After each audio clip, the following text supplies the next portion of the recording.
Penyihir Jenius. Bab 271. Di bawah naungan malam, bayangan-bayangan menyeramkan membayangi hutan lebat. Pohon-pohon tinggi itu menaungi tanah dengan bayangan panjang, saling berjalin dan menjalar seperti setan yang mengancam, membuat bulu kuduk merinding. Boben sudah terbiasa dengan pemandangan ini, dan setelah meninggalkan kota terapung, dia terbang tanpa berhenti. Tak lama kemudian, sebuah menara penyihir besar terlihat. Menara itu tingginya lebih dari 500 meter, dan seluruh badannya berwarna putih pucat, menyerupai tulang, dan berkilauan dengan cahaya dingin dan menyeramkan di bawah sinar bulan. Itu adalah menara penyihir tulang miliknya. Begitu saya kembali ke menara penyihir, seorang bawahan datang untuk melapor. Tuan Boben, Tuan Matik sedang menunggu Anda di ruang tamu. Boben mengangguk tanpa ekspresi, membubarkan bawahannya, lalu berteleportasi ke ruang penerimaan. Begitu masuk, ia melihat Matik duduk santai di sofa, memegang segelas cairan merah darah dan menyesapnya dengan ekspresi rileks. Terbaring di kakiku adalah seorang wanita dengan kulit pucat dan tanpa darah yang telah kehilangan semua tanda kehidupan. Boben sedikit mengerutkan kening, jika kau ingin minum darah, carilah di luar. Jangan selalu menargetkan para pelayan di menaraku. Matik tertawa dan berkata, jangan terlalu pelit. Kau tahu orang-orang Vero sangat populer. Aku hanya datang agak terlambat. Semua orang Vero baru di kota Wanwu sudah direkrut, jadi aku harus datang ke sini untuk menikmati hidangan. Ngomong-ngomong, darah orang-orang Vero di sini sepertinya lebih enak daripada di tempat lain. Boben sebenarnya tidak peduli dengan hidup atau mati seorang pelayan rendahan. Dia mendengus, berhenti mendesak topik itu, dan duduk berhadapan dengan Matik, menatapnya tanpa ekspresi. Apa yang kau inginkan dariku? Kudengar Tuan Wood memanggilmu. Itu benar. Apakah ini karena Yuxi? Kematian Yuxi menimbulkan kehebohan di tahta kegelapan, karena tidak ada yang menyangka Yuxi akan gagal. Sebelumnya, semua orang mengira bahwa menaklukkan sebuah wilayah yang telah tertutup selama 2000 tahun akan sangat mudah. Matik pernah iri dengan keberuntungan Yuxi. Siapa yang menyangka bahwa semuanya akan berakhir seperti ini? Boben mencibir dengan nada menghina, apa peduli dengan sampah masyarakat yang bahkan tidak bisa menangani masalah sekecil ini. Jadi, Star Alliance akan mengabaikannya begitu saja. Star Covenant sekarang merupakan organisasi afiliasi dari Wisdom Code. Kecuali kita siap berperang dengan Wisdom Code, kita tidak akan mampu mengambil tindakan terhadapnya dalam jangka pendek. Boben berkata dingin. Itu hanyalah pasukan sihir kelas 3. Biarkan mereka bersikap angkuh untuk sementara waktu. Kita akan menemukan kesempatan untuk menghadapinya nanti. Saat ini, kita memiliki hal-hal yang lebih penting untuk dilakukan. Mengetahui bahwa topik utama akan segera dibahas, Matik langsung bersemangat dan bertanya, apa itu? Ayah ingin kita memasuki pesawat ini dan membawa sesuatu kembali. Boben mengulurkan tangan dan menyapukan tangannya ke ruang hampa, dan serangkaian koordinat dimensi langsung muncul. Ayah Boben adalah Wood, dan setelah mengetahui bahwa Lord Wood lah yang memberi perintah itu, ekspresi Matik menjadi semakin serius. Apa itu? Boben terdiam sejenak, lalu berkata, mayat ilahi. Menara penyihir cahaya bintang, lantai paling atas. Sunan duduk bersila di samping kolam elemen, matanya terpejam. Setelah waktu yang tidak diketahui, semburan partikel energi yang kuat tiba-tiba keluar dari tubuhnya, berlangsung cukup lama sebelum mereda. Semenit atau 2 menit kemudian, Sunan perlahan membuka matanya dipenuhi kegembiraan. Ini sudah mencair hingga level 3. Butuh waktu hampir 270 tahun sejak saya dipromosikan menjadi penyihir level 3, dan akhirnya saya berhasil menembus level 3 pencairan. Secara keseluruhan, kemajuan yang dicapai kurang lebih sesuai dengan ekspektasi awalnya. Dengan laju seperti ini, kita pasti akan mampu menembus kekristalisasi tingkat 3 dalam waktu 500 tahun. Sunan mengangguk diam-diam. Kecepatan ini sudah sangat cepat. Meskipun penyihir biasa juga dapat mempercepat kultivasi mereka dengan menyerap energi ilahi dari inti kristal elemen, tidak satu pun dari mereka memiliki kondisi yang senyaman dirinya. Memburu raksasa elemen sendirian akan memakan banyak waktu. Hanya para penyihir dengan latar belakang yang kuat dan koneksi yang berpengaruh, seperti keturunan roh sejati, yang mungkin dapat memenuhi persyaratannya. Sayang sekali jumlah energi ilahi yang saya serap setiap hari sudah mencapai titik jenuh, jika tidak, laju peningkatan tingkat pemurnian spiritual saya bisa lebih cepat lagi. Itulah mengapa Sunan memasukkan inti elemen berlebih ke dalam daftar agar para penyihir lain di aliansi bintang dapat menukarkannya. Sekarang, melalui saluran perdagangan Codex of Wisdom dan City of Everything, Covenant dapat membeli sejumlah besar debu elemental. Dapat dikatakan bahwa seandainya Sunan tidak begitu sibuk dan memiliki waktu yang terbatas, dia bisa saja mensintesis inti kristal elemen yang cukup untuk digunakan secara bebas oleh semua penyihir di seluruh aliansi bintang. Jika demikian, aliansi bintang dapat membina sejumlah besar penyihir tingkat 2 dan 3 hanya dalam 1 atau 2000 tahun. Tentu saja, itu hanya sebuah pemikiran. Sunan tidak punya banyak waktu. Selain kultivasi, peningkatan menara penyihir juga menyita banyak energi dan waktunya. Untungnya, menara penyihir cahaya bintang sudah ditingkatkan. Menara penyihir, cahaya bintang. Tingkat, besar. Energi yang tersisa saat ini, 93,22%. Penyimpanan energi, 50%. Makhluk hidup cerdas yang dibantu, roh menara 1 ditingkatkan, roh menara 2 ditingkatkan, roh menara 3 ditingkatkan. Fasilitas, kolam elemen ekstra besar ditingkatkan, cincin terapung, sistem transmisi energi kristal pusat, area perumahan, area gudang, area eksperimen, area latihan, area meditasi, area penanaman. Pelayan, golem tanah liat X1000, peri air X850, peri bunga X1046. Perangkat pelindung, medan energi pelindung terkunci, ekstra besar diperkuat. Peralatan tempur, menara mantra tipe 3 tanda kali 300, meriam disintegrasi tipe 3 tanda kali 30, meriam plasma tipe 2 tanda kali 10, meriam pulsa tipe 2 tanda kali 1, legiun golem adamantit tanda kali 10.000, golem tentakel tanda kali 300, boneka mistik tanda kali 50, golem baja bayangan tanda kali 30, golem vajra tanda kali 20, golem tertinggi tanda kali 5. Sunan telah menginvestasikan lebih dari 1 juta batu sihir tingkat tinggi untuk meningkatkan menara penyihir cahaya bintang. Seandainya rentang waktunya tidak diperpanjang hingga lebih dari 200 tahun, bahkan dengan biaya sintesis batu ajaib yang relatif rendah, tingkat pengeluaran ini sudah cukup untuk membuat keuangan aliansi bintang bangkrut. Sangat mudah membayangkan betapa fantastisnya biaya untuk membangun menara penyihir besar dari nol. Peningkatan dan modifikasi meriam plasma dan meriam pulsa menyumbang sebagian besar biaya. Namun, hasilnya sangat menggembirakan. Sunan melakukan pengujian dan menemukan bahwa meriam plasma 2 cukup ampuh untuk dengan mudah membunuh penyihir penguapan tingkat 3 biasa. Pulse Cannon 2 bahkan lebih ampuh. Satu tembakan saja dapat melenyapkan penyihir kristalisasi level 3. Secara umum, bahkan penyihir kristalisasi tingkat 3 pun tidak akan punya pilihan selain melarikan diri menghadapi daya tembak menara penyihir besar. Daya tembak menara penyihir cahaya bintang telah ditingkatkan, jauh melampaui menara penyihir besar biasa.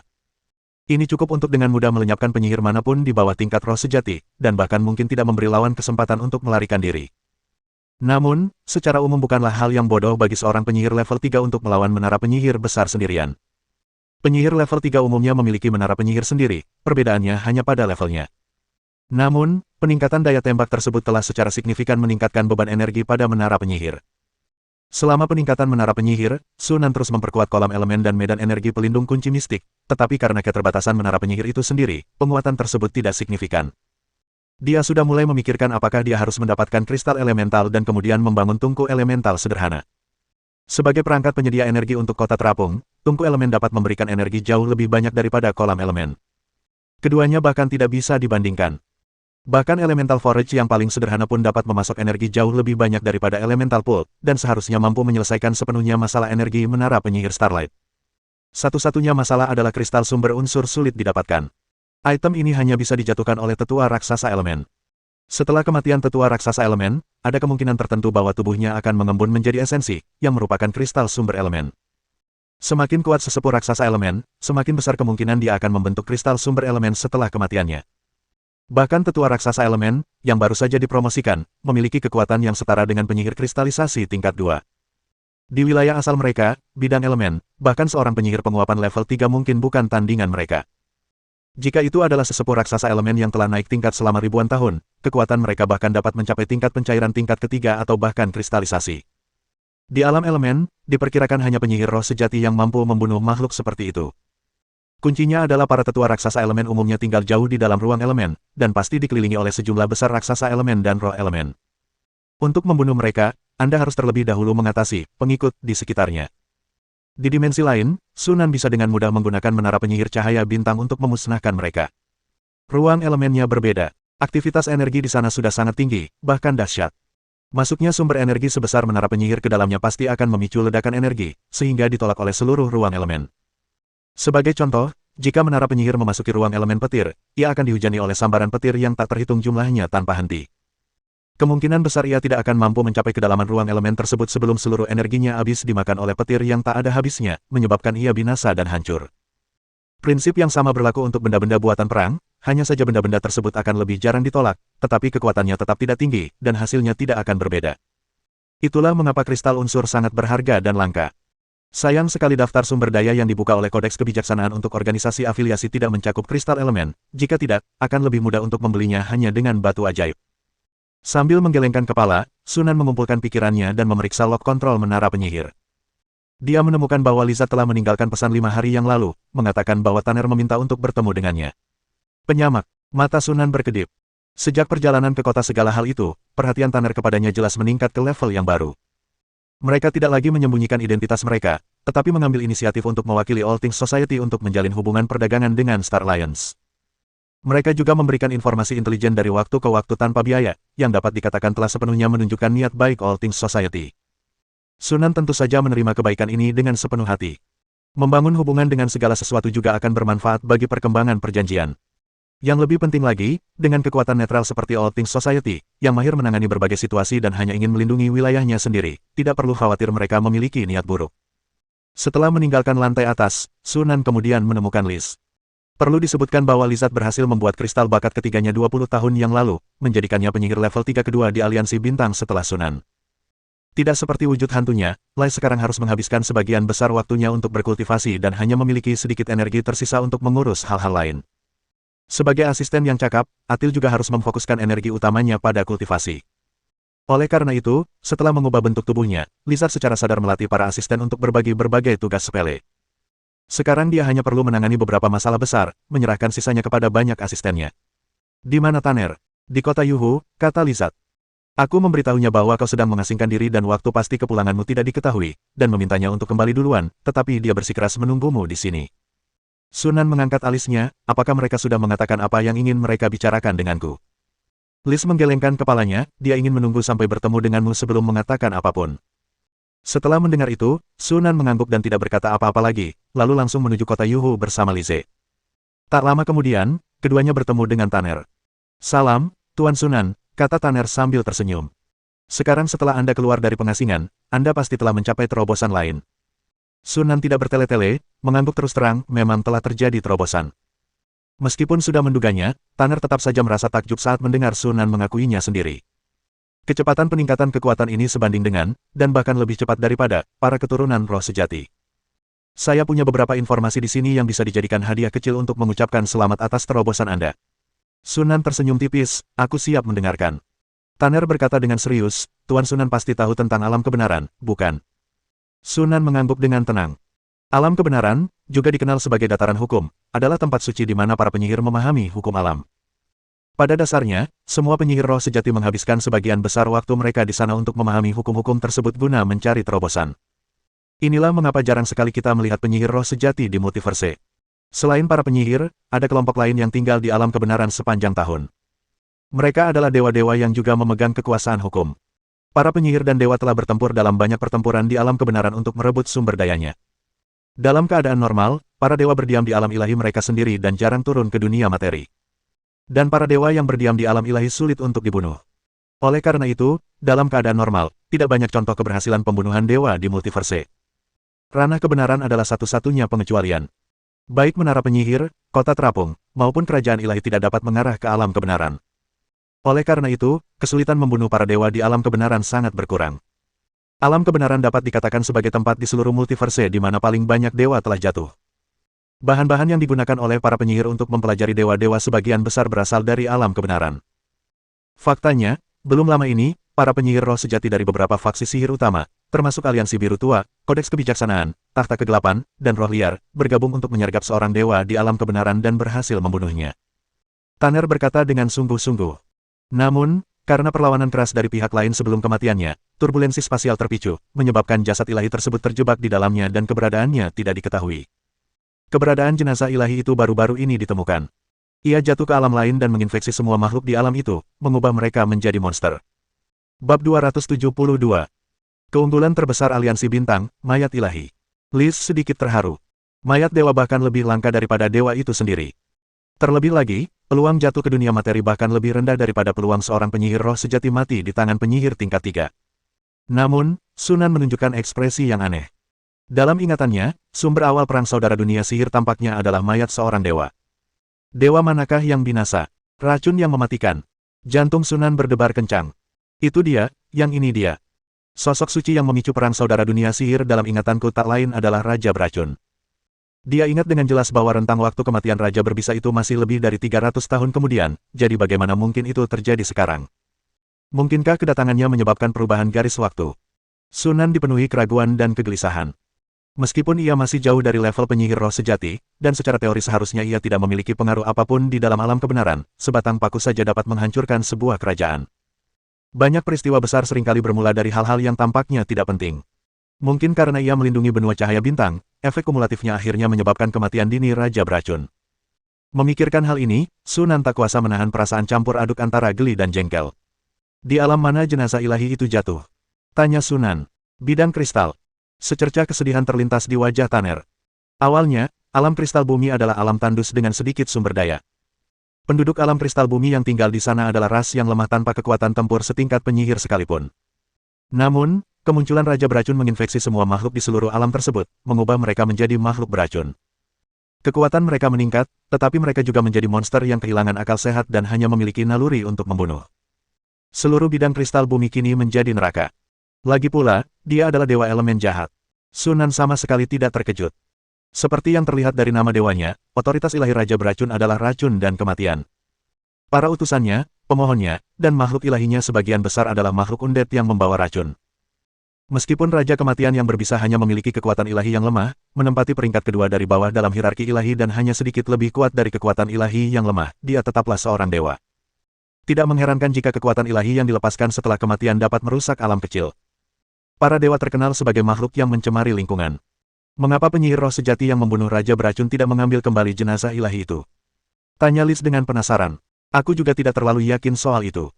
Tanner ragu sejenak sebelum berkata, aku mendengar ada sesuatu yang salah selama penyergapan. Beberapa orang tidak puas dengan rasio distribusi awal, jadi setelah berdiskusi, para penyihir roh sejati memutuskan bahwa pasukan sihir mereka masing-masing akan mengirim orang ke alam kristal bumi untuk saling bertarung memperebutkan jenazah ilahi, sementara mereka akan berdiri dan menonton. Bibir Sunan sedikit berkedut. Itulah yang sebenarnya ingin dilakukan oleh para penyihir roh sejati. Mereka menghindari bertindak sendiri karena risiko kematian, jadi mereka membiarkan bawahan mereka bertarung dan membunuh menggantikan mereka. Bahkan jika beberapa penyihir mati, mereka tidak merasakan sakit apapun. Nilai mayat dewa dengan kekuatan ilahi yang lemah bisa jauh melebihi nilai beberapa penyihir tingkat rendah. Tanner melirik Sunan dan melanjutkan, kitab kebijaksanaan sama bertekadnya untuk mendapatkan jenazah Raja Beracun. Kitab itu harus segera memberitahu semua organisasi afiliasinya dan memanggilmu untuk memasuki alam kristal bumi untuk mencari jenazah ilahi tersebut. Tuan Sunan sebaiknya bersiap-siap terlebih dahulu. Sunan tampak berpikir sejenak sebelum tersadar dan mengangguk serta tersenyum pada Tanner. Saya mengerti, terima kasih atas informasinya. Sama-sama. Saya senang informasi tersebut bermanfaat bagi Anda. Menyadari bahwa Sunan akan sibuk, Tanner dengan bijaksana bangkit untuk mengucapkan selamat tinggal. Saat Sunan memperhatikan Tanner pergi, tatapan penuh pertimbangan terlintas di matanya. Informasi tentang jasad ilahi itu tentu saja tidak hanya diberikan kepadanya oleh kota segala sesuatu. Pasukan sihir lain yang memiliki hubungan baik dengan kota segala sesuatu mungkin juga telah menerima berita tersebut. Meskipun begitu, kita tetap harus menerima bantuan dari kota Wanwu. Mengetahui hal-hal beberapa hari sebelumnya memungkinkan Anda untuk melakukan lebih banyak persiapan. Apa yang kau rencanakan? Kata-kata Liz membuyarkan lamunan Sunan. Sunan mengangkat bahu dan berkata, kami tidak punya pilihan. Kami tidak punya pilihan selain berpartisipasi. Salah satu kewajiban organisasi bawahan dari Kode Kebijaksanaan adalah untuk menanggapi seruannya untuk berpartisipasi dalam perang ketika Kode Kebijaksanaan membutuhkannya. Jika ditolak tanpa alasan yang tepat, Kode Kebijaksanaan akan mengakhiri subordinasi tersebut. Oleh karena itu, Covenant pasti akan berpartisipasi dalam operasi ini. Namun, Sunan sebenarnya tidak terlalu menentangnya. Sejujurnya, jasad ilahi itu tidak terlalu berarti baginya, setidaknya tidak sekarang. Sekalipun kau menyerahkan jenazah suci kepadanya, kegunaan terbesarnya hanyalah untuk menyerap energi suci yang terkandung di dalamnya. Namun sekarang dia sudah memiliki energi ilahi yang cukup. Selain itu, paling-paling saya hanya bisa melakukan beberapa eksperimen yang tidak terlalu berguna dan hanya memuaskan rasa ingin tahu saya. Untuk mempelajari jenazah ilahi, kekuatan juga merupakan prasyarat. Jenazah ilahi hanya dapat memainkan peran yang lebih besar di tangan seorang penyihir roh sejati. Terlebih lagi, dengan begitu banyak kekuatan sihir yang mengincar jasad suci itu, bahkan jika Sunan ingin memperebutkannya, dia tidak akan berdaya untuk melakukannya. Daripada membuang waktu, sebaiknya kita manfaatkan kesempatan ini untuk memperoleh beberapa sumber daya dari Kode Kebijaksanaan dan melatih keterampilan kita. Satu-satunya perang antar dimensi yang pernah dialami aliansi bintang adalah perang melawan gelombang serigala dalam perang antar dimensi. Mereka masih memiliki terlalu sedikit pengalaman dalam peperangan antar dimensi. Demi masa depan, kita harus lebih banyak berlatih. Pencarian jasad suci ini pasti akan mengarah pada pertempuran dengan pasukan sihir lainnya, yang tentunya merupakan kesempatan yang sangat baik. Selain itu, karena dia tahu bahwa perjalanan ke jasad suci ini adalah sumber perang saudara para penyihir, dia juga ingin mengamatinya dari dekat, agar dia dapat melakukan persiapan yang tepat sasaran di kemudian hari. Setelah mengambil keputusan, Sunan berbalik dan bertanya, bagaimana hasil uji coba benteng langit berbintang? Bagus sekali. Senyum muncul di wajah Liz ketika hal ini disebutkan. Kinerja sesuai dengan prediksi kami. Saya membandingkannya dengan menara perak yang dibeli dari Kodeks Kebijaksanaan. Benteng langit berbintang kami tidak kalah mumpuni dari menara perak dalam hal kinerja atau kekuatan tempur, dan bahkan melampauinya dalam daya tembak. Bagaimana perbandingannya dengan menara penyihir kecil? Jika ketujuh benteng bintang itu bekerja sama, mereka seharusnya mampu menghadapi menara penyihir kecil standar yang belum diperkuat. Bagaimana dengan biayanya? Biayanya seperlima dari biaya menara penyihir kecil standar. Namun, mengingat banyak bahan untuk membangun menara penyihir kecil relatif langka dan sulit didapatkan, ditambah biaya waktu, membangun benteng bintang sebenarnya akan lebih hemat biaya. Memang benar, tetapi menara penyihir memiliki banyak fungsi yang tidak dapat dilakukan oleh benteng langit berbintang, seperti perjalanan antar dimensi dan efek aktivasi partikel energi dari kolam elemen. Singkatnya, baik Star Fortress maupun Wizard Tower memiliki kelebihan dan kekurangan masing-masing, dan keduanya tak tergantikan. Sama seperti pasukan yang berkualitas harus beragam, pasukan tersebut membutuhkan jenderal-jenderal tangguh yang menerjang medan perang dan sejumlah besar prajurit. Sudah berapa banyak benteng bintang yang dibangun sejauh ini? Tanya Sunan. 53 kursi. Sunan mengangguk sedikit, untuk saat ini sudah cukup, tetapi proyek ini tidak boleh berhenti. Kita masih perlu membangun lebih banyak benteng bintang. Aku tahu. Siapa yang telah menebus keempat menara penyihir dalam daftar penebusan? Tongkat kerajaan, Mawar, dan Falcado semuanya bisa diperebutkan. Tapi aku sudah mengecek dan sepertinya Sherman dan Cory hampir mengumpulkan poin kontribusi yang cukup. Menara penyihir terakhir harus ditebus oleh salah satu dari mereka. Itu sempurna. Semua pemilik menara penyihir akan berpartisipasi dalam operasi ini. Bagus. Bagaimana perkembangan pembangunan menara penyihir baru? Saat ini, 3 menara penyihir kecil sedang dibangun secara bersamaan, dan diperkirakan akan membutuhkan waktu 12 tahun lagi untuk menyelesaikannya. 12 tahun. Itu cukup cepat. Sunan mengangguk puas. Dalam masyarakat sihir normal, para penyihir sendiri mengumpulkan sumber daya untuk membangun menara sihir. Namun, di dalam aliansi bintang, Sunan memutuskan bahwa aliansi bintang akan membangun menara penyihir dan memasukkannya ke dalam daftar pertukaran agar para penyihirnya dapat menukarkannya. Hal ini akan secara signifikan mempersingkat waktu yang dibutuhkan para penyihir di bawah komando mereka untuk membangun menara penyihir, sehingga dengan cepat meningkatkan kekuatan persekutuan. Harga tukar sebenarnya lebih rendah daripada nilai menara penyihir itu sendiri. Selisih harga tersebut sebenarnya ditanggung oleh Star Alliance. Namun, selama hal itu dapat dengan cepat meningkatkan kekuatan aliansi bintang, Sunan merasa bahwa harga ini bukanlah apa-apa. Lagi pula, aliansi bintang sekarang dapat menuai keuntungan besar dengan mensintesis batu ajaib, jadi mereka tidak peduli kehilangan sedikit keuntungan. Jika mereka berkembang selangkah demi selangkah seperti pasukan sihir biasa, siapa tahu kapan mereka akan menjadi kekuatan sihir yang besar. Dengan semakin dekatnya perang saudara penyihir, tidak banyak waktu bagi perjanjian untuk berkembang dengan sendirinya, sehingga beberapa langkah mau tidak mau harus diambil untuk mempercepat perkembangannya. Dalam rencana Sunan, begitu dia berhasil menembus tingkat kristalisasi ketiga dan tidak lagi perlu menyerap energi ilahi, semua inti kristal elemen yang dia sintesis dapat digunakan untuk memasok para penyihirnya. Dengan mengurangi lebih lanjut poin kontribusi yang dibutuhkan untuk menukar kristal elemen, kecepatan peningkatan kekuatan para penyihir di bawah komando mereka dapat ditingkatkan secara signifikan.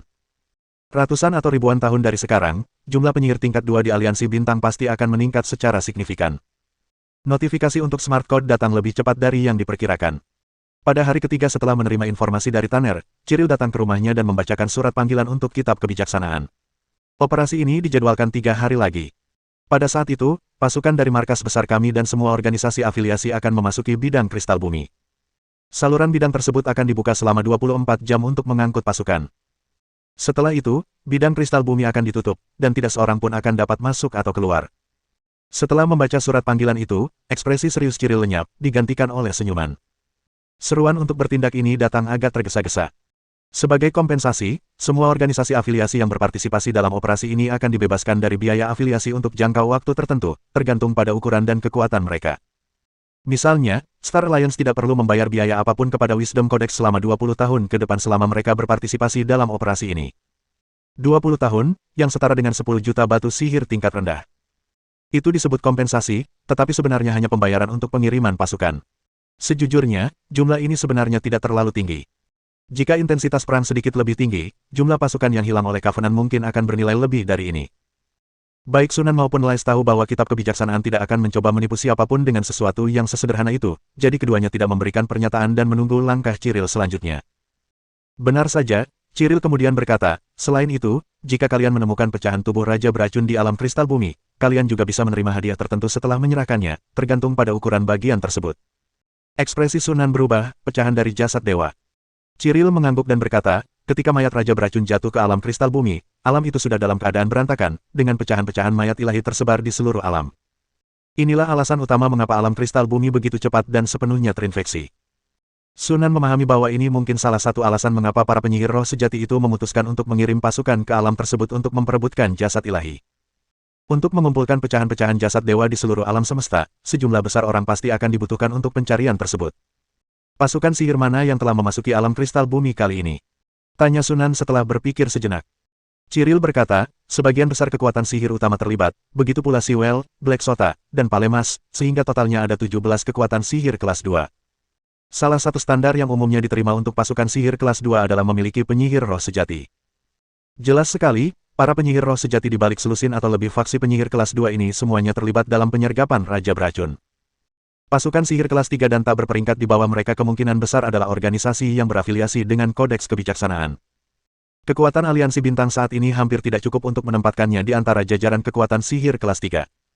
Dibandingkan dengan kekuatan sihir kelas 3 yang sudah mapan, seperti konstruksi besi, masih ada kesenjangan yang cukup besar di antara mereka. Belum lagi jika dibandingkan dengan faksi penyihir besar tingkat kedua. Terlibat dalam perang yang menyatukan banyak kekuatan sihir besar dan kecil merupakan ujian berat bagi aliansi bintang. Setelah Cyril pergi, Lizard berkata dengan nada khawatir, operasi ini cukup berisiko. Sunan tersenyum tipis, risikonya memang tidak kecil, tetapi tidak setinggi yang Anda kira. Liz menatapnya dengan heran, tetapi setelah menghabiskan bertahun-tahun bersama, dia langsung mengerti. Ide apa yang sudah kamu pikirkan? Sunan tersenyum penuh arti dan berkata perlahan, semua pasukan sihir hanya memiliki waktu 24 jam untuk memindahkan pasukan mereka. Dalam waktu sesingkat itu, tidak ada pasukan sihir yang mampu memindahkan seluruh pasukan utamanya ke alam kristal bumi. Mereka hanya dapat memindahkan sebagian kecil saja. Ekspresi Liz sedikit berubah. Ketika waktu terbatas dalam mengangkut pasukan, persaingan bermuara pada siapa yang dapat mengangkut pasukan dengan lebih efisien. Dengan kata lain, ini tentang siapa yang dapat membangun lebih banyak dan lebih besar portal antar dimensi dalam waktu yang terbatas. Dalam hal ini, bahkan antara pasukan sihir besar dan pasukan sihir tingkat rendah, kesenjangannya tidak terlalu besar, setidaknya tidak sebesar kesenjangan kekuatan aktual mereka. Hal ini pasti akan mempersempit kesenjangan kekuatan tempur antara faksi-faksi penyihir. Namun, jika hanya itu saja, Sunan tidak akan begitu percaya diri. Pasti ada makna lain juga. Setelah berpikir sejenak, Lizard sepertinya teringat sesuatu, dan matanya tiba-tiba berbinar. Dia teringat kembali kejadian saat Sunan menghilang secara misterius dari kota bintang jatuh. Sunan melihat ini dan tersenyum tipis. Benar sekali, dia juga punya kubus Rubik. Dia bisa dengan mudah memasukkan boneka itu ke dalam kubus Rubik dan kemudian melewati portal dimensi untuk memasuki dimensi kristal bumi. Kubus Rubik memiliki total 100 kotak, dan setiap kotak dapat menampung hingga 99 boneka dengan jenis yang sama, sehingga dapat menampung hingga 9.900 boneka sekaligus. 24 jam sudah cukup baginya untuk bola-balik antara kedua pesawat tersebut ratusan kali. Ada lebih dari cukup ruang untuk mengirim semua boneka Covenant ke alam kristal bumi. Inilah kartu truf terbesarnya, dan juga keunggulan terbesar yang membedakan aliansi bintang dari kekuatan sihir lainnya. Bab 273. Padang belantara yang luas dan tak terbatas membentang hingga ujung bumi, dengan angin menderu kencang menerjangnya. Langit merah darah hampir sepenuhnya menutupi matahari terbenam. Tanah yang hancur itu dipenuhi retakan yang saling bersilangan, dan samar-samar terlihat cairan hijau pucat mengalir di dalamnya, dari mana gumpalan asap kebiruan mengepul. Sejauh mata memandang, padang belantara yang sunyi itu hanya dipenuhi beberapa pohon mati dan makhluk-makhluk mengerikan tak terhitung jumlahnya dengan tubuh busuk dan kulit biru kehitaman yang berkeliaran. Menjulang tinggi di langit, 6 menara penyihir berdiri megah melayang. Sunan dan Lize melayang berdampingan di puncak menara, memandang pemandangan mengerikan di bawahnya. Seluruh pesawat telah terkontaminasi dan terinfeksi. Lize takjub dengan kengerian para dewa. Satu mayat dewa saja dapat mengubah seluruh alam semesta menjadi keadaan yang mengerikan ini. Para dewa memang seperti virus. Sunan melepaskan kekuatan spiritualnya, merasakan lingkungan sekitarnya. Konsentrasi partikel energi sangat tinggi, dan tingkat aktivitasnya jauh lebih tinggi daripada di benua cahaya bintang. Ini pasti disebabkan oleh pengaruh kekuatan ilahi. Namun, partikel energi di sini terkontaminasi racun, dan menyerapnya justru akan membahayakan tubuh. Konsentrasi racun di udara juga sangat tinggi. Bahkan seorang ksatria pun mungkin tidak akan mampu bertahan lebih dari beberapa hari di lingkungan ini. Liz mengerutkan kening dan berkata, itu meresahkan. Kemampuan tentara untuk mempertahankan operasi tempur kemungkinan akan sangat terpengaruh. Sebelum memasuki alam kristal bumi, Sunan dan Lize telah mengantisipasi situasi ini, tetapi mereka tidak menyangka bahwa situasi di sini akan jauh lebih buruk daripada yang mereka bayangkan. Untungnya, kekuatan utama pasukan yang memasuki alam kristal bumi kali ini adalah Legiun Golem. Kekebalan mereka terhadap racun membuat mereka lebih cocok untuk bertarung dan bertahan hidup di lingkungan ini. Adapun para ksatria sihir, mereka hanya bisa bergiliran memasuki menara penyihir untuk beristirahat dan memulihkan diri. Tanpa menara penyihir sebagai dukungan logistik, mustahil untuk bertarung lama di lingkungan ini, desah Lizard. Karena partikel energi di alam tersebut tidak dapat diserap, partikel tersebut hanya dapat dipulihkan melalui kolam elemen di menara penyihir. Jika tidak, setelah satu atau dua pertempuran yang agak sengit, seluruh pasukan akan lumpuh. Tanpa basa-basi lagi, mari kita mulai membangun portal dimensi. Dengan lambaian tangannya, Sunan memunculkan 9.900 golem yang tersimpan di dalam kubus Rubik, yang muncul begitu saja di tengah hutan belantara dan mulai memusnahkan monster-monster di sekitarnya. Pada saat yang sama, sejumlah penyihir dan murid penyihir terbang keluar dari menara penyihir dan mendarat di tanah untuk mulai membangun portal dimensi. Hanya dalam waktu 2 jam, ketiga portal berdimensi besar itu selesai dibangun. Tiba-tiba, 3 pintu besar muncul di padang gurun yang kosong. Di belakang mereka, tampak benteng-benteng bintang raksasa dan armada terbang yang muncul dari balik gerbang. Setiap benteng bintang dan setiap armada dilengkapi dengan ribuan ksatria rune dan golem tanah liat. Saat benteng bintang dan armada terbang berhenti, para ksatria rune dan golem tanah liat turun dari benteng dan kapal-kapal ajaib lalu mulai meratakan tanah dan membangun perkemahan. Sementara itu, Sunan mulai melintasi portal dimensi bola balik, menggunakan kubus Rubik untuk memindahkan boneka-boneka tersebut. Seiring berjalannya waktu, semakin banyak portal dimensi dibangun, dan pasukan Covenant berlomba melawan waktu untuk menyeberanginya. Saat detik terakhir dari 24 jam tiba, portal dimensi itu tiba-tiba bergetar, diikuti oleh distorsi yang dahsyat, dan segera lenyap ke udara. Pada saat yang sama, Sunan dengan tajam merasakan adanya batasan tak terlihat yang menyelimuti seluruh bidang tersebut. Jelas sekali, para penyihir roh sejati di luar sana telah mulai menutup seluruh alam tersebut. Pertempuran luar biasa untuk memperebutkan jenazah ilahi ini dimulai sejak saat ini. Berapa total pasukan yang diangkut? Tanya Sunan. Lizard melirik daftar di tangannya dan berkata, total 53 benteng bintang, 13 armada terbang, dan 2 kelompok pasukan golem. Setelah blokade dimensi dicabut, Covenant mulai memperluas kekuatan militernya. Dengan tersedianya sumber daya yang memadai, kemajuan di bidang ini berjalan sangat lancar. Hal ini terutama tercermin dalam Legiun Golem. Ketika Legiun Golem pertama kali dibentuk, Sunan juga membayangkan sebuah kelompok pasukan yang lebih besar dari Legiun Golem besar tersebut. Satu kelompok pasukan terdiri dari 8 legiun golem besar, dengan total jumlah 1 juta. Namun, pada saat itu, kekuatan militer Covenant masih sangat lemah, dan mereka tidak mampu membentuk kelompok pasukan yang lengkap, sehingga rencana tersebut untuk sementara ditunda. Namun kini Covenant sudah memiliki kemampuan ini. Saat ini, Covenant memiliki 4 kelompok pasukan, ditambah 5 legiun golem besar. Mengingat sebagian pasukan perlu disisihkan untuk menjaga benua Starlight, Sunan hanya membawa 2 kelompok pasukan kali ini. Meskipun begitu, jumlah itu tetap mencapai 2 juta boneka. Jumlah ini lebih besar daripada total pasukan yang dimobilisasi benua Starlight ketika berperang melawan alam pasang surut. Hal ini membutuhkan sebuah kubus Rubik. Jika tidak, mengangkut sejumlah besar golem dalam waktu 24 jam hanyalah sebuah fantasi. Para ksatria sihir mengirimkan total sekitar 120.000 orang. Mengingat lingkungan yang keras di alam kristal bumi, tidak ada anggota cadangan yang dikirim. Pasukan inti Ksatria Naga dimobilisasi sepenuhnya, bersama dengan lebih dari 30 naga, 285 penyihir, dan 1.363 murid penyihir tingkat 3, yang sebagian besar bertugas sebagai dukungan logistik dan tidak berpartisipasi dalam pertempuran. Sunan mengangguk puas, cukup. Pasukan yang dikirim Covenant ke alam kristal bumi kira-kira setara dengan setengah dari total kekuatan militernya. Bahkan pasukan sihir besar seperti Deep Blue Alliance dan Codex of Wisdom pun tidak mampu mengirimkan kekuatan militer yang jauh lebih besar daripada mereka hanya dalam waktu 24 jam. Adapun faksi-faksi penyihir lainnya, jumlah pasukan yang mereka kirimkan bahkan lebih kecil, mungkin kurang dari 1/10 dari total kekuatan militer mereka. Ini adalah situasi normal. Alasan mengapa para penyihir roh sejati membatasi waktu pengangkutan pasukan hingga 24 jam adalah untuk menjaga agar perang ini tetap dalam skala tertentu. Sebaliknya, jika tidak ada batasan yang diberlakukan dan semua pasukan sihir diizinkan untuk secara bebas mengerahkan kekuatan mereka untuk saling bertarung, cepat atau lambat hal itu akan meningkat menjadi perang skala besar. Ini jelas bukan demi kepentingan mereka. Yang membingungkan Sunan adalah bagaimana perang ini akhirnya berubah menjadi perang saudara antar penyihir dalam keadaan seperti itu. Lupakan saja, kita akan menghadapi apapun yang datang. Mari fokus pada tugas yang ada di depan mata terlebih dahulu.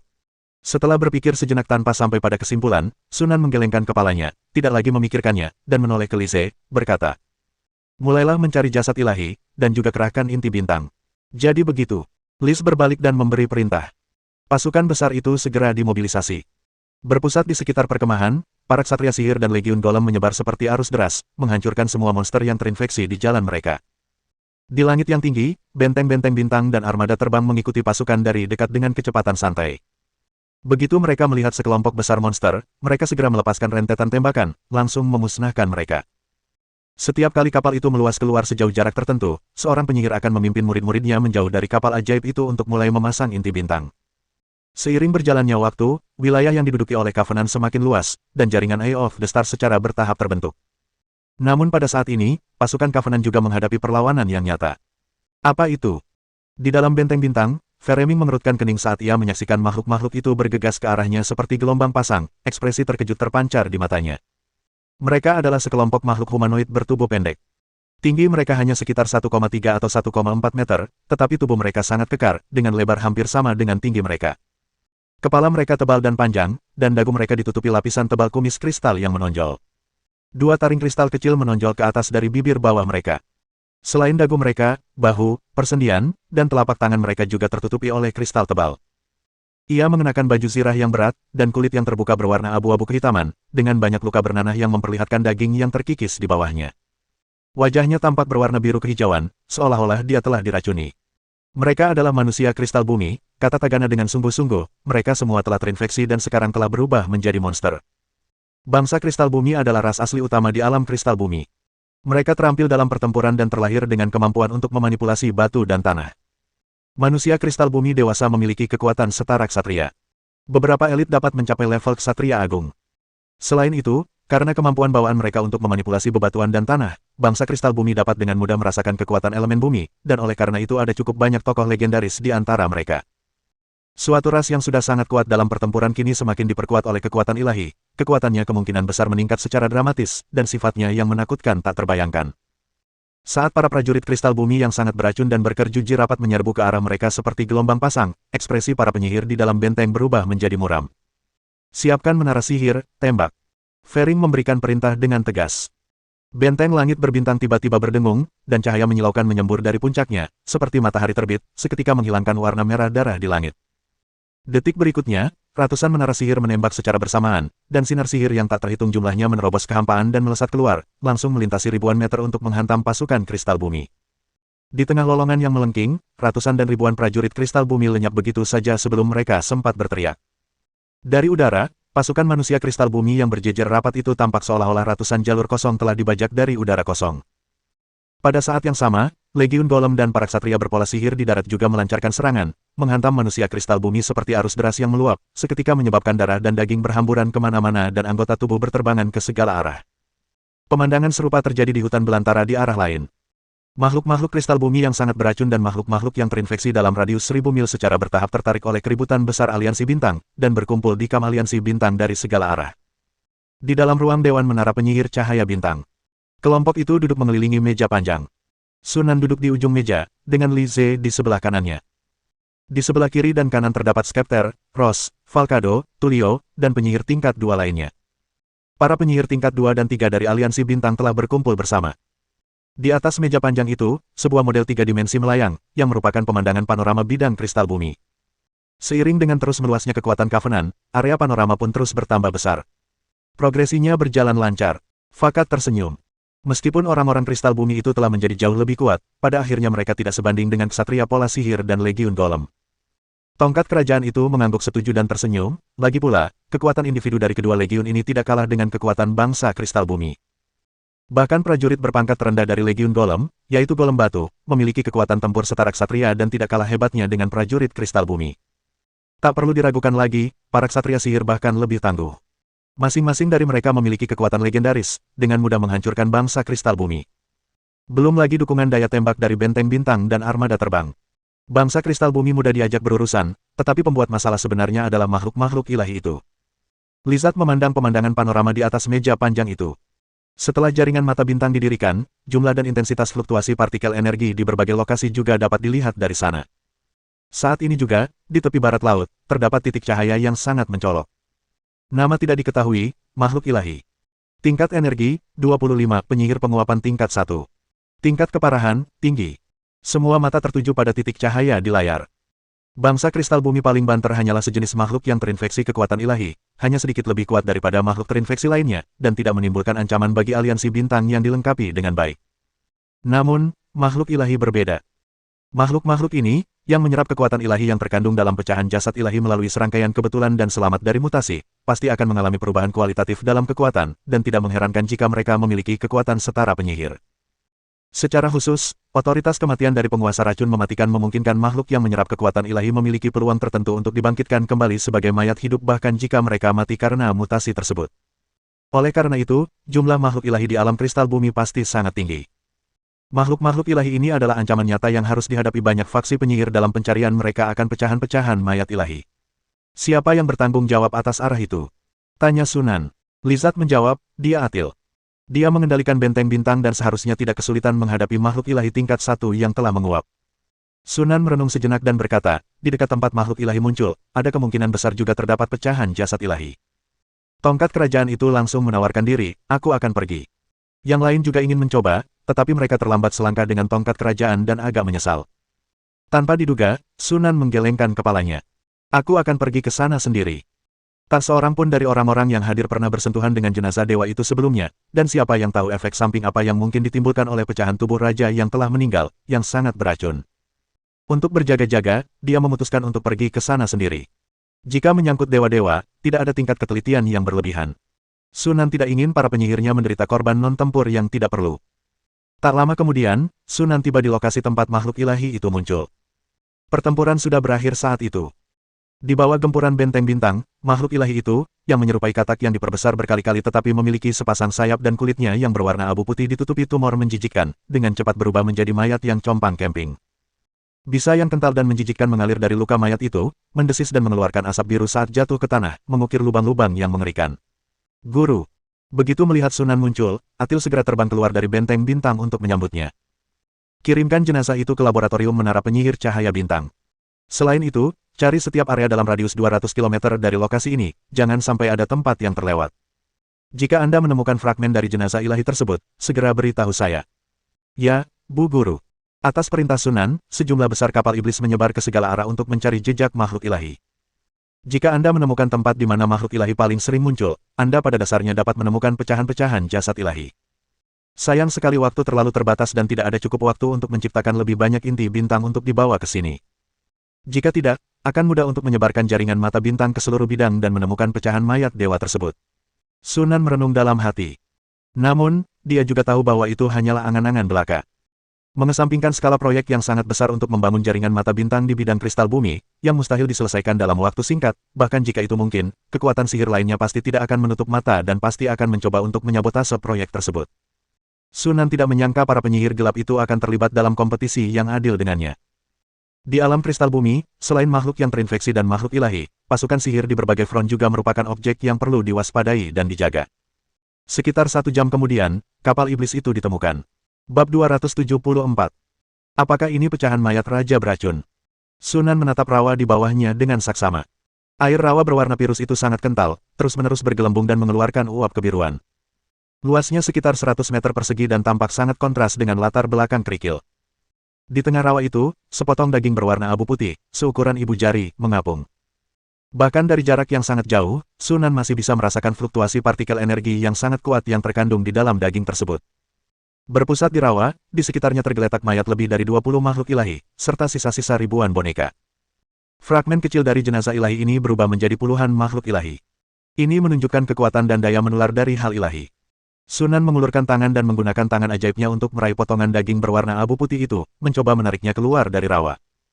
Sebelum dia sempat menyentuh dagingnya, tangan penyihir itu dengan cepat terkikis oleh asap biru yang mengepul dari rawa. Ini cukup korosif. Sunan mengangkat alisnya, dan dengan sebuah pikiran, aliran logam cair berwarna perak meluap dari telapak tangannya, mengembun menjadi sebuah tangan raksasa yang mencengkeram bongkahan daging berwarna abu putih itu. Tangan perak raksasa itu melewati rawa tanpa halangan apapun, tetapi begitu menyentuh daging berwarna abu-abu keputihan, area kontak tersebut dengan cepat terkikis dan aus, dan seluruh tangan menyusut dengan kecepatan lambat namun terlihat jelas. Sunan harus menambahkan lebih banyak logam cair untuk mempertahankan bentuk telapak perak dan mengeluarkan daging berwarna abu-abu keputihan itu. Dengan daya korosif yang begitu kuat, makhluk apapun di bawah level penyihir akan terinfeksi dan berubah menjadi monster yang sangat beracun jika mendekat sedikit saja. Bahkan penyihir tingkat pertama pun mungkin akan kesulitan menyimpan benda ini untuk jangka waktu yang lama. Jika fragmen seukuran ibu jari dari jasad ilahi saja berbahaya, sulit membayangkan betapa mengerikannya dan korosifnya jasad ilahi yang utuh. Sepertinya kita perlu membuat wadah khusus. Sunan berencana untuk kembali ke menara penyihir untuk mempelajari karakteristik pecahan jasad ilahi dan kemudian membuat wadah yang sesuai. Namun ketika dia kembali ke menara penyihir, dia menemukan Ciril di sana. Sepertinya kau membuat kemajuan yang baik. Kau telah menemukan pecahan-pecahan mayat dewa itu dengan sangat cepat. Tatapan Ciril tertuju pada bola cairan perak yang mengapung di samping Sunan, dan matanya sedikit berbinar. Dengan kekuatan spiritualnya, dia secara alami dapat merasakan energi ilahi yang melimpah di dalam dirinya. Waktunya tepat sekali, aku membawa wadah khusus untuk menyimpan pecahan-pecahan mayat dewa. Ciril melemparkan sebuah cincin, yang melayang perlahan ke arah Sunan. Yang terakhir mengulurkan tangan dan mengambilnya, memeriksanya dengan cermat selama beberapa saat. Cincin ini memiliki gaya yang agak antik, dengan pola yang padat dan rumit terukir di permukaannya, memberikan kesan ketenangan yang halus. Ini adalah cincin penekan ilahi yang diciptakan oleh Menara Lonceng Surgawi, yang mampu menekan kebocoran keilahian dan kekuatan ilahi, jelas Ciril. Sunan langsung mengerti. Di antara banyak faksi penyihir, Menara Lonceng Surgawi bisa dibilang yang paling antusias dalam membunuh para dewa, tanpa terkecuali. Hampir sepertiga dari dewa-dewa yang telah dibunuh oleh para penyihir sejauh ini adalah hasil karya Menara Lonceng Surgawi. Konon, alam asal pendiri Menara Lonceng Surgawi pernah dihancurkan oleh seorang dewa, sehingga ia bersumpah untuk memburu para dewa sepanjang hidupnya dan menciptakan Menara Lonceng Surgawi, sebuah pasukan sihir yang tujuan utamanya adalah membunuh para dewa. Sebagian besar mantra, benda magis, dan boneka yang ada di dunia sihir yang ditujukan kepada para dewa diciptakan oleh para penyihir dari Menara Lonceng Surgawi. Potongan-potongan daging berwarna abu putih itu dimasukkan ke dalam cincin dewa terlarang, dan energi korosif yang menyebar di sekitarnya langsung menghilang. Sunan mengambil logam cair itu dan mengangguk kepada Ciril. Terima kasih. Terima kasih kembali. Ciril ragu sejenak, tetapi akhirnya menyerah pada gagasan membujuk Sunan untuk menyerahkan pecahan jenazah dewa tersebut kepada kitab kebijaksanaan terlebih dahulu. Dilihat dari penampilan pihak lain, jelas bahwa mereka tidak bermaksud demikian, dan mungkin ingin menyimpan pecahan jenazah dewa tersebut untuk keperluan penelitian. Faktanya, hampir setiap organisasi afiliasi membuat pilihan ini. Lagi pula, kesempatan untuk mempelajari jasad para dewa sangatlah langka. Bagaimana perkembanganmu? Kata-kata Sunan menyela pikiran Ciril, dan dia tersenyum lalu berkata. Semuanya berjalan relatif lancar, dan kita sudah meraih beberapa keuntungan. Lagi pula, pasukan yang dikirim markas besar kita ke alam kristal bumi kali ini cukup besar, dan juga dipimpin oleh keturunan roh sejati. Keturunan roh sejati? Yang mana? Ronin Watt. Apa hubungannya dengan Darius Watt? Ciril melirik Sunan dengan terkejut, tidak menyangka bahwa dia sebenarnya mengenal Tuan Darus. Di antara banyak cendekiawan hebat dari kode kebijaksanaan, Darus adalah yang paling rendah hati, dengan sedikit reputasi. Banyak organisasi yang berafiliasi tidak menyadari keberadaannya, namun Sunan secara mengejutkan menyadarinya. Ronin adalah putra Lord Darus, kata Ciril dengan sedikit rasa iri. Dia sudah mencapai tingkat penyihir kristalisasi tingkat 300 tahun yang lalu dan diakui oleh Kodeks Kebijaksanaan sebagai salah satu jenius paling menjanjikan untuk maju menjadi penyihir roh sejati. Mata Sunan berkedip, dan dia bertanya, faksi penyihir mana lagi yang juga dipimpin oleh keturunan roh sejati? Ciril terkekeh dan berkata, ada banyak. Aliansi Biru Tua, Menara Lonceng Surgawi, Takhta Kegelapan, Hutan Garis Keturunan, semua kekuatan sihir utama dipimpin oleh keturunan roh sejati. Selain itu, Topeng Pucat, Paus Laut, Burung Berkepala Seribu, Kota Pelangi, Menara Hitam, dan kekuatan sihir lainnya juga sama. Pada saat itu, Ciril melirik Sunan dengan ekspresi aneh dan ragu-ragu, aku dengar kau membunuh Macaro dari Menara Hitam di kota segala sesuatu, benarkah? Sunan langsung mengakui, benar sekali. Ini memang benar adanya. Ciril mendecakkan lidah karena takjub, tetapi tidak terlalu terkejut. Dia sendiri telah menyaksikan betapa dahsyatnya kekuatan kemampuan bakat ketiga Sunan yang dipadukan dengan ukiran alkimia. Meskipun Macaro juga merupakan petarung kuat yang terkenal di antara para penyihir tingkat 3, dia hanya bisa dikalahkan di bawah serangan sekuat itu. Yang membingungkannya adalah mengapa Macaro bahkan tidak bisa melarikan diri. Kalau begitu, sebaiknya kau berhati-hati. Menara Hitam selalu pendendam. Jika kau membunuh salah satu penyihir level 3 mereka yang menjanjikan, mereka pasti tidak akan membiarkannya begitu saja. Biasanya, mereka tidak akan berani bertindak secara terbuka, tetapi di alam kristal bumi, mereka tidak memiliki banyak keraguan. Kurasa mereka kemungkinan besar akan mengambil tindakan terhadap aliansi bintang. Sunan berkata dengan tenang, terima kasih atas pengingatnya. Aku akan berhati-hati. Melihat bahwa Sunan tampaknya memiliki rencana, Ciril tidak berkata apa-apa lagi, mengobrol beberapa menit lagi, lalu pamit. Setelah terbang sebentar, dia tak kuasa menoleh ke belakang dan melihat pasukan golem yang sibuk di kejauhan, secercah keraguan terlintas di matanya. Apakah pasukan Covenant terlalu besar? Setelah berpikir sejenak, Ciril menggelengkan kepalanya, mengumpulkan pikirannya, dan berbalik untuk pergi. Setelah Ciril pergi, Sunan menoleh ke Lizard dan memberi instruksi, temukan lokasi faksi penyihir lainnya, lalu kirimkan gagak bermata merah untuk memantau pergerakan mereka, terutama faksi penyihir gelap. Lizard mengangguk setuju, lalu bertanya, apakah Ciril membawa kabar? Sunan tidak menyembunyikan apapun dan menceritakan seluruh kisah Menara Hitam. Setelah mendengarkan, Liz mengangguk sedikit untuk menunjukkan bahwa dia mengerti, tetapi dia tidak terlalu khawatir. Dalam keadaan normal, kekuatan Black Sota akan jauh melampaui kekuatan Covenant, tetapi situasi saat ini cukup istimewa. Di dalam alam kristal bumi, selain beberapa kekuatan sihir besar tersebut, aliansi bintang sebenarnya tidak perlu mengkhawatirkan siapapun. Setelah memberikan instruksi, Sunan pergi ke laboratorium, mengaktifkan susunan isolasi, lalu mengeluarkan pecahan jasad ilahi untuk memulai penelitiannya. Di dunia sihir, mayat dewa adalah material langka dan sangat berharga dengan berbagai macam kegunaan. Tak perlu diragukan lagi bahwa mengekstrak kekuatan ilahi untuk menciptakan makhluk ilahi adalah praktik umum, begitu pula menggunakannya untuk membuat ramuan, benda-benda magis, dan boneka. Sebagai contoh, patung suci. Golem tubuh ilahi adalah salah satu jenis golem daging. Perlu dicatat bahwa golem daging pada awalnya merupakan salah satu golem dengan peringkat terendah, tetapi pencipta golem ilahi mengambil pendekatan yang berbeda, menggunakan mayat dewa sebagai tubuh utama dan menggabungkannya dengan banyak material langka untuk menciptakan golem ilahi. Selain memiliki tubuh yang tak dapat dihancurkan dan kekebalan terhadap semua mantra di bawah cincin ke-6 dan mantra pada level yang sama, golem tubuh ilahi juga dapat menggunakan beberapa kekuatan ilahi, dan dikenal sebagai senjata perang terkuat di bawah penyihir roh sejati. Bahkan melawan penyihir roh sejati, ia memiliki kekuatan untuk bertarung. Jika tubuh ilahi itu dibuat dari mayat dewa dengan kekuatan ilahi sedang atau tinggi, ia bahkan mampu menandingi penyihir roh sejati. Dapat dikatakan bahwa patung iblis tubuh ilahi adalah salah satu mahakarya terbesar dalam seni wayang. Hanya konstruksi legendaris seperti konstruksi sihir yang dapat dibandingkan dengan golem tubuh ilahi. Selain itu, beberapa penyihir telah mencoba menyatu dengan mayat dewa untuk memodifikasi tubuh mereka, tetapi karena tingkat kontaminasi yang tinggi oleh para dewa, belum banyak hasil penelitian praktis hingga saat ini. Setelah menghabiskan 3 hari mempelajari fragmen jasad ilahi secara menyeluruh dan menyusun data eksperimen, Sunan tanpa ragu menyerap energi ilahi dari fragmen tersebut. Meskipun kita tidak kekurangan energi ilahi, kita tetap berpegang pada prinsip untuk tidak menyia-nyiakan apapun yang dapat disia-siakan. Bagaimanapun, kitab kebijaksanaan tidak mensyaratkan bahwa pecahan jenazah ilahi yang diserahkan harus mempertahankan energi ilahi. Waktu berlalu cepat. Lebih dari sebulan telah berlalu sejak saya memasuki alam kristal bumi. Berkat upaya pencarian tanpa henti dari pasukan Covenant, 5 fragmen lagi dari mayat dewa kemudian ditemukan, yang, bersama dengan fragmen awal, berukuran sekitar sepertiga ukuran tangan. Namun, kecepatan pencarian melambat secara signifikan setelah itu. Hal ini terutama karena seiring perluasan area pencarian, peluang untuk bertemu dengan pasukan sihir lainnya meningkat secara signifikan. Dalam beberapa hari terakhir, pasukan Covenant telah bertemu dengan kelompok pencari dari faksi penyihir lain di hutan belantara sebanyak 3 kali. Kedua belah pihak menahan diri dan secara diam-diam saling berpapasan tanpa konflik apapun. Namun, Sunan tahu betul bahwa ini hanya sementara. Setelah sebagian besar fragmen jasad ilahi ditemukan dan jumlah yang tersisa semakin menipis, berbagai faksi penyihir pasti akan menggunakan kekerasan untuk memperebutkan fragmen tersebut. Saat itulah akan terjadi kekacauan yang sesungguhnya. Setelah menyelesaikan kultivasinya, Sunan membuka matanya dan menerima pesan dari Lize, lalu pergi ke aula dewan. Lais dan yang lainnya sudah berkumpul di aula, mata mereka tertuju pada layar cahaya yang melayang di kehampaan. Setelah melihat Sunan, Liz berkata, "Kau datang di waktu yang tepat." Gagak bermata merah mendeteksi bahwa aliansi biru tua dan roh buas telah memulai perang.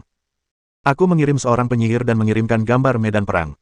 Kurasa perlu bagi kita untuk mengamati kemampuan perang dari kekuatan sihir yang besar. Sunan mengangkat alisnya karena terkejut, tidak menyangka aliansi biru tua dan roh liar akan berkonflik secepat ini. Diperkirakan bahwa mereka berdua menemukan potongan-potongan besar mayat dewa tersebut dan tidak mau melepaskannya, sehingga terjadilah pertempuran. Setelah tiba di depan layar cahaya, Sunan menatapnya dengan saksama. Gambar ini sangat jelas, diambil dari sudut pandang rendah dari atas yang mencakup sebagian besar medan pertempuran. Di medan perang yang luas, jutaan makhluk saling bentrok dan bertarung, termasuk satria manusia, golem, dan berbagai macam makhluk aneh. Beberapa makhluk ini adalah makhluk alkimia dari laboratorium sihir, beberapa adalah ras asli dari alam bawahan, dan yang lainnya adalah legiun tentara budak yang dibeli dari pasar budak. Terdapat juga banyak makhluk aneh dan ganas dengan taring dan cakar, mirip dengan raksasa prasejarah. Sunan bahkan melihat seekor burung raksasa yang dikelilingi oleh ratusan gumpalan asap hitam dan ditutupi bulu-bulu metalik bertarung melawan naga raksasa hingga mencapai kebuntuan. Seekor binatang purba yang dipelihara oleh roh-roh hutan belantara. Mata Sunan sedikit berkedip. Savage Spirit dikenal karena keahliannya dalam memelihara binatang buas eksotis, yang terdengar mirip dengan Thousand Headed Bird, tetapi pada kenyataannya, keduanya sangat berbeda. Savage Spirit tidak hanya melampaui 10,000 Headed Bird dalam keahliannya memelihara binatang eksotis, tetapi gaya kerjanya juga jauh lebih radikal daripada yang terakhir. Berburu binatang purba adalah hal biasa bagi mereka, dan mereka bahkan sering menyerang penyihir lain untuk mencuri binatang langka yang mereka pelihara. Dalam hal membudidayakan makhluk asing, Savage Spirit telah melakukan banyak upaya untuk menggabungkan berbagai makhluk, termasuk manusia, dengan makhluk asing dalam upaya menciptakan makhluk baru. Banyak penyihir ditangkap oleh roh-roh hutan belantara dan digunakan sebagai bahan konsumsi dalam eksperimen yang melibatkan penggabungan makhluk asing. Gaya melakukan sesuatu yang radikal seperti itu secara alami membuat mereka tidak disukai oleh banyak penyihir, dan oleh karena itu Wild Spirits diklasifikasikan sebagai bagian dari faksi penyihir gelap. Dibandingkan dengan apa yang telah dilakukan oleh Savage Spirit, eksperimen modifikasi biologis Sunan sebelumnya hanyalah permainan anak-anak. Setelah menenangkan diri, dia terus menatap layar. Ribuan ras saling bentrok dengan sengit di medan perang, menjadikannya perang sejati yang melibatkan 10.000 ras. Di medan pertempuran multidimensi semacam ini, ksatria dan ksatria agung hanya dapat dianggap sebagai umpan meriam, dan hanya ksatria legendaris yang nyaris dapat dianggap sebagai tulang punggung kekuatan tempur. Dalam adegan tersebut, legiun dari kedua belah pihak memiliki kekuatan yang sangat tinggi. Kekuatan tempur legendaris menyumbang sebagian besar dari total keseluruhan. Selain itu, ada cukup banyak petarung setingkat penyihir.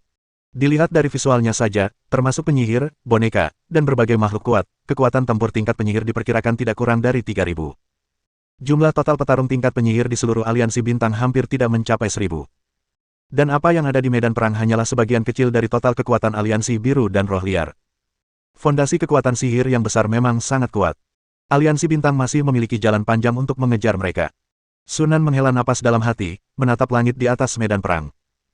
Di sana, tak terhitung banyaknya artefak perang dan menara penyihir mengapung, jumlahnya jauh lebih sedikit daripada di darat, tetapi intensitas pertempurannya tidak berkurang. Salah satu pihak mengerahkan ratusan menara menjulang tinggi, semuanya berwarna biru laut. Meskipun lebih kecil dari menara penyihir kecil, menara-menara itu tetaplah sangat besar. Menara yang bergerak. Aliansi Biru Tua, sebuah ciptaan perang yang terkenal di seluruh multiverse. Bab 275.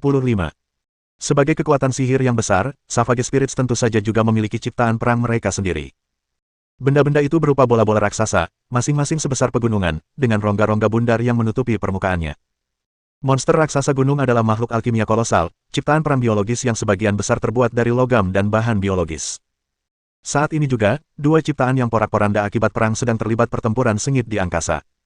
Ratusan bola daging berwarna merah darah melesat keluar dari rongga makhluk gunung itu, menghantam menara yang bergerak seperti bola meriam. Bola-bola itu menghantam dan menciptakan kawah besar yang mengejutkan, dan cairan yang sangat korosif yang terciprat keluar menempel di dinding menara, mendesis dan mengeluarkan asap biru. Sebaliknya, menara yang bergerak itu memancarkan riak cahaya biru yang menyebar keluar seperti gelombang laut. Bola-bola kenyal berwarna merah darah yang menyentuh riak biru itu meledak dari udara. Hewan buas di pegunungan yang diterjang riak biru itu kulitnya terkelupas seperti mentega yang meleleh, memperlihatkan daging merah terang di bawahnya. Kedua pihak saling bertukar serangan dan bertempur dengan sengit. Di antara mereka, terdapat berbagai pancaran tembakan meriam dari menara penyihir, saling bersilangan dan saling menghancurkan, dengan cahaya magis berwarna-warni hampir menutupi seluruh langit. Sepertinya mereka benar-benar serius, kata Liz dengan muram. Pertempuran antara aliansi Biru Tua dan Roh Buas tak diragukan lagi menjadi pertanda tertentu, dan perebutan pecahan mayat dewa kemungkinan akan memasuki fase yang lebih kacau dan intens. Sunan berpikir sejenak dan berkata, beritahu orang-orang di bawah untuk berhati-hati selama pencarian. Lizard mengangguk dengan sungguh-sungguh, aku akan memberi mereka instruksi.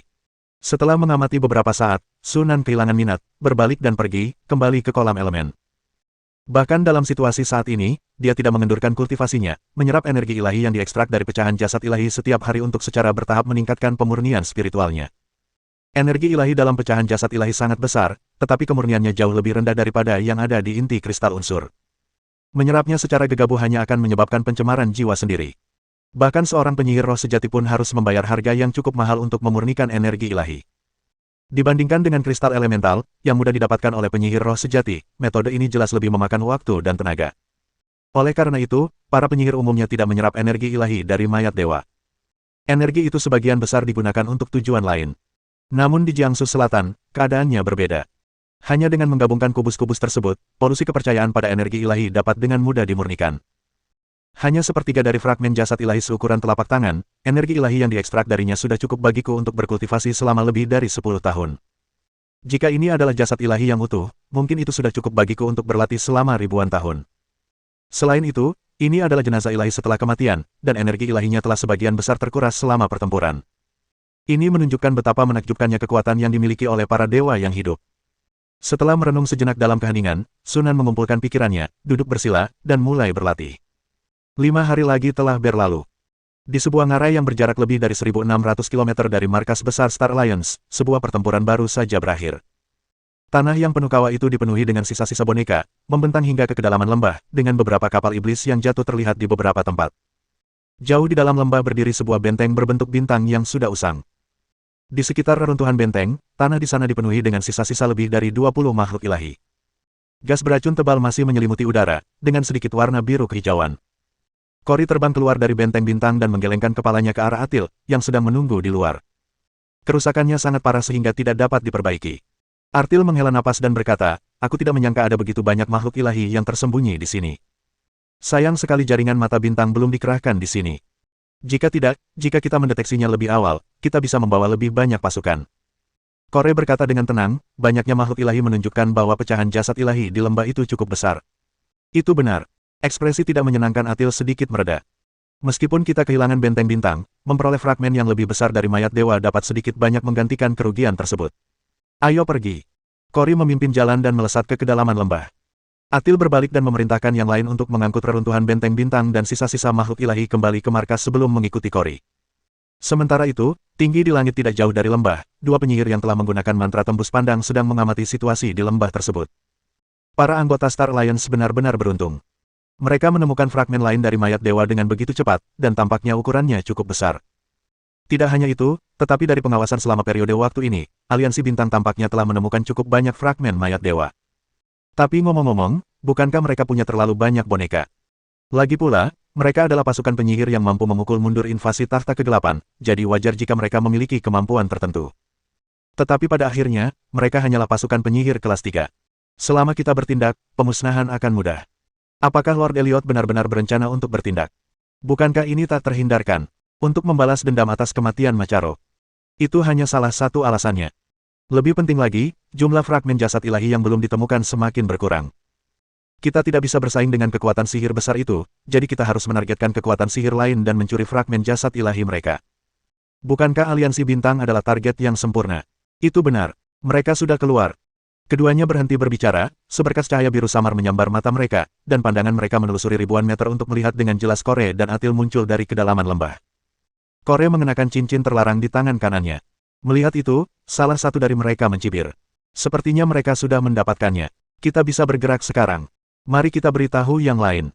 Penyihir lainnya mengangguk sedikit dan tanpa ragu meremas domino di tangannya. Sesaat kemudian, sebuah titik hitam muncul begitu saja di cakrawala yang jauh. Titik hitam itu dengan cepat membesar, dan dalam sekejap mata, titik itu sudah berada tepat di depan mereka, sebuah pesawat ruang angkasa logam raksasa. Pesawat ruang angkasa itu memiliki panjang lebih dari 200 meter dan tinggi hampir 100 meter. Pesawat ini seluruhnya terbuat dari logam, dan permukaannya dibalut dengan rantai besi hitam yang saling berjalin membentuk pola aneh seperti susunan magis. Kore dan Atil segera merasakan kedatangan musuh, dan ekspresi mereka berubah secara bersamaan. Itu raksasa Blacksaw dari Menara Blacksaw. Wajah Kori memerah. Seperti yang dikatakan Lord Sunan, orang-orang ini memang gelisah. Ekspresi Atil berubah serius, dan dia berkata dengan suara berat, para pengunjung itu bermusuhan. Target mereka mungkin bukan hanya kita. Kita harus segera memberitahu pangkalan. Setelah baru saja selamat dari pertempuran besar yang menghancurkan benteng bintang mereka, pasukan yang tersisa jelas tidak cukup untuk menahan serangan musuh. Kore dan Artil mengambil keputusan penting, meninggalkan armada terbang dan legiun golem untuk menghadang musuh, lalu memimpin ksatria pola sihir kembali ke markas mereka dengan cepat dan efisien. Menara penyihir cahaya bintang, pusat kontrol. Setelah menerima pesan penting itu, Sunan menghentikan kultivasinya dan pergi ke ruang dewan. Begitu melihatnya, Lise langsung berkata, tim penjelajah Kore dan Atil diserang oleh menara hitam.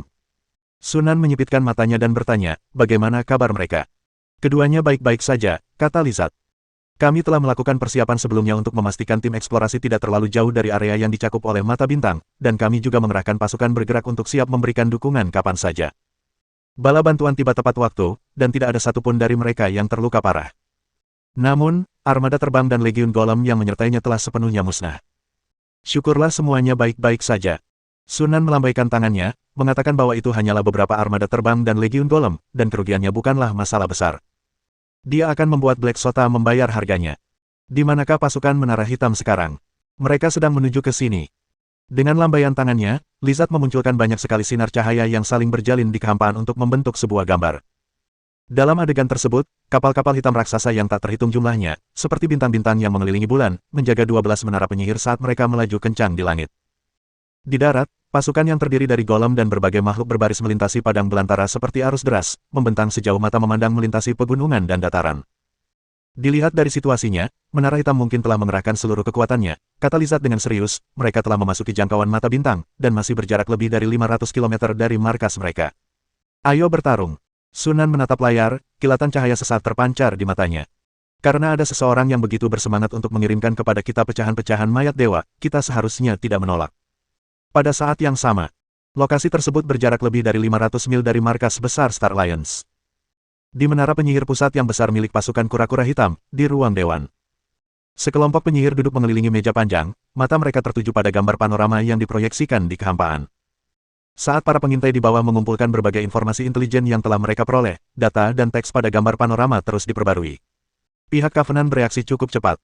Sebagian besar tim eksplorasi yang mereka kirim sudah kembali ke markas mereka. Mereka tampaknya memiliki benda ajaib yang dapat mendeteksi situasi di area tertentu secara real-time, dan juga memiliki kemampuan komunikasi jarak jauh, itulah sebabnya mereka dapat mendeteksi pergerakan kami dengan sangat cepat. Meskipun begitu, biasanya kecepatan reaksi seharusnya tidak secepat ini. Saya yakin mereka sudah waspada terhadap kita sejak awal. Tak perlu menebak, kekuatan kita jauh lebih unggul daripada Aliansi Bintang. Bahkan jika kita menghancurkan mereka secara terang-terangan, Aliansi Bintang bukanlah tandingan kita. Itu benar. Elliot, yang duduk di ujung meja, tersenyum dan membiarkan para penyihirnya berbicara dengan bebas, tampaknya tidak khawatir dengan sikap santai mereka. Lagi pula, bahkan dia sendiri benar-benar merasa yakin akan kemenangan dalam perang ini. Meskipun Aliansi Bintang telah meraih ketenaran, pada akhirnya ia hanyalah kekuatan sihir yang baru muncul dan baru-baru ini mencapai puncak kejayaannya.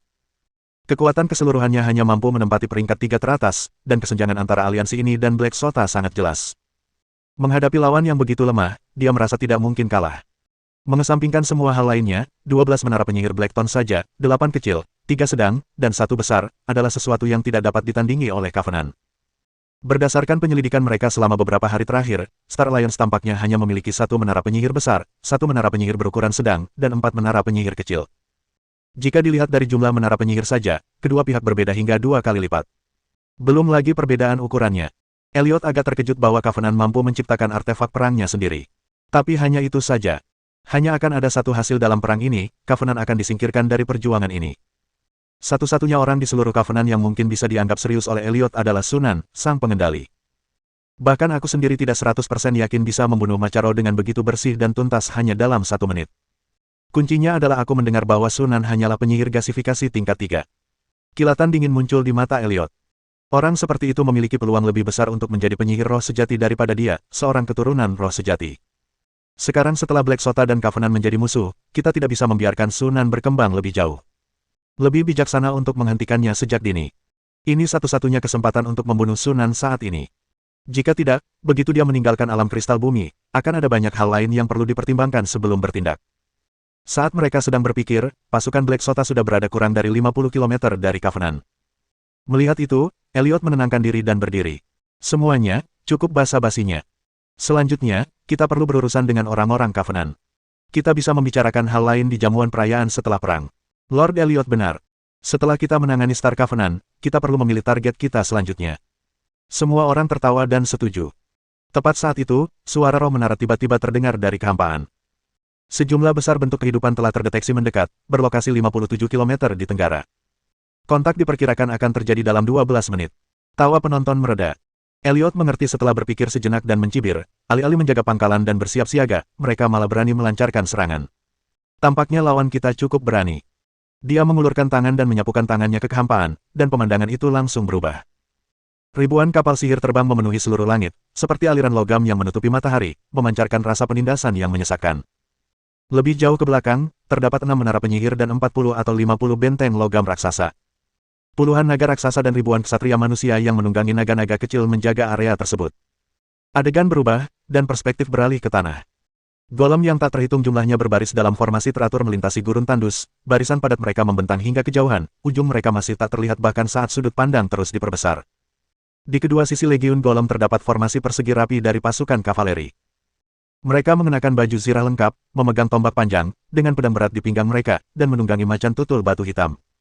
Pola perak aneh terukir di kulit mereka yang terbuka, membuat mereka tampak luar biasa.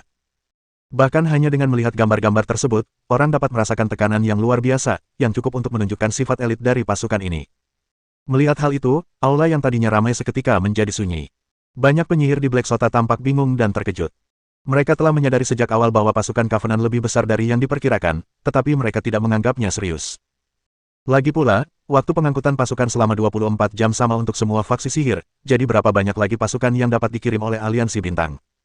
Namun baru saat itulah mereka tiba-tiba menyadari bahwa jumlah pasukan Aliansi Bintang tampaknya terlalu banyak. Ribuan pesawat ruang angkasa itu sudah sangat luar biasa, tetapi bagaimana dengan Legiun Golem di darat? Angka itu pasti lebih dari 1 juta. Bagaimana Covenant bisa mengirimkan begitu banyak golem hanya dalam waktu 24 jam? Elliot juga berdiri di sana, tertegun. Dia, yang selalu begitu percaya diri, kini dipenuhi dengan kebingungan dan keterkejutan yang mendalam. Bersambung,